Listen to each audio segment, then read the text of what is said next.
Hi hello அஸ்ஸலாமு அலைக்கும் guys. இன்றைக்கி நாங்கள் கடுகண்ணாவையிலேருந்து கம்பளைக்கு போகிற ரோடை தான் நம்ம பார்த்துட்டு இருக்கிறீங்க. இதில் எங்கெங்கே மண் சரிவு ஒழிக்குது, கம்பளை ஏரியா எப்படி இருக்குதுன்னு சொல்லி தான் பார்க்க போகிறோம். வாங்க பார்ப்போம். இன்றையிலேருந்து 6 மணிலேருந்து மார்னிங் 6 மணிலேருந்து ஈவினிங் 6 மணி மட்டும்தான் இந்த கடுகண்ணாவை ரோடு திறந்திக்கும். அதுக்கு பிறகு மூடிடுவாங்க. நான் நினைக்கிறேன் மழை பெஞ்சாலும் மூடிடுறாங்க. அது டைம் ஒன்று இல்லை. அதை சுற்றி கொஞ்சம் கேர்ஃபுல்லாக வருவாங்க. டைமிங் எல்லாம் பார்த்து கொண்டு இந்த ரோடை அவாய்ட் பண்ணுறது தான் நல்ல என்ற சரியான மாதிரி டேஞ்சர் ஆகி ஒரு பார்த்தால இதில் வந்து கொண்டிக்கிட்டு ஒரு மழை வந்தால் கூட சரியான டேஞ்சர் ஆகிக்கும். அதால் இது இப்போதைக்கு அவாய்ட் பண்ணுறது தான் நல்லா இதை செஞ்சு முடிக்க காட்டுங்க கைஸ்.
கம்பளைக்கு நாங்கள் என்ட்ரு ஆகினோடனே எங்களுக்கு கண்ணு முன்னுக்கு விளங்குறது ஃபுல்லாகவே உள்ள ஊத்த கொடைகள் கடை முன்னுக்கு அப்படியே கொட்டி கொட்டி வச்சு அந்த கடையில் இந்த வேஸ்டான திங்ஸ் எல்லாம் தண்ணியில் நினைஞ்சிட்டு சரியான ஒரு நாத்தமும் தான்.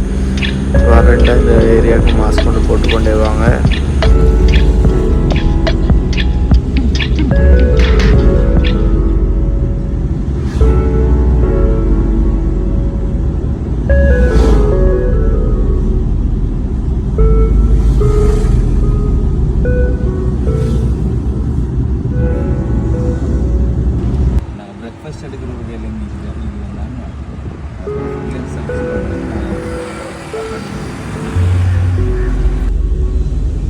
இப்போ இல்லை அம்பேபூ சைடில் சாரி இங்கே பசியாலையால் உள்ளூர் போட்டிருந்தாங்க. அப்போ தான் நான் கால் பண்ண போல் அப்போ தான் பசியாலையால் உள்ளூர் போட்டிருந்தாங்க.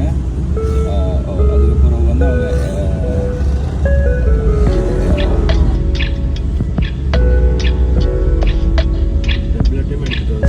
சஃப்ரிங் அல்லின்னு எனக்கு எல்லு போய் பே பண்ணிக்கிறேன். சலான் பலான் வந்துட்டு தின்றதுக்கு அடுத்தது சஃப்ரின் பூட்டை போட்டு தானே இருக்கிறேன். பூட்ஸை போட்டு தானே இருக்கிறேன்.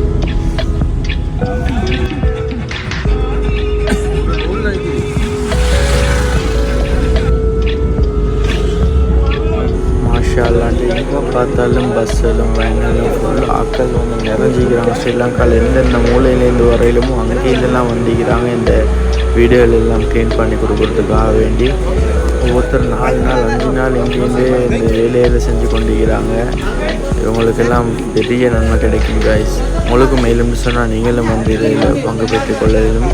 ஒரு ரோடு க்ளீன் பண்ணுறதுக்கு சாதாரணமாக ஒரு 7-8 ஹவர் மாதிரி தேவைப்படும் காய்ஸ். ஸோ உங்களுக்கு ஒரு நாளைக்கு ஒரு 2 வீடு க்ளீன் பண்ணி கொடுத்தாலும் பெரிய விஷயம் தான். உங்களுக்கு ஒரு வீட்டில் ஒரு சாமானமே இல்லாமல் இருக்கிறாங்க. உங்களோட சாமானெலாம் பாருங்கள் காய்ஸ். உங்களோட ஒரு எக்ஸ்ட்ரா கால் உண்டு ஒரு இது இல்லாமல் எவ்வளோ கஷ்டப்படுவார். இந்த ஏரியாவிலே ஈக்கெல்லாம் ஒரு இதாக நாட்டும் புக்ஸ் அது பார்க்கவே சரியான கஷ்டமாக இருக்குது. ஆனால் எவ்வளோ குயிக்காக செய்யணுமோ அவ்வளோ குயிக்காக செஞ்சு கொண்டிருக்கிறாங்க.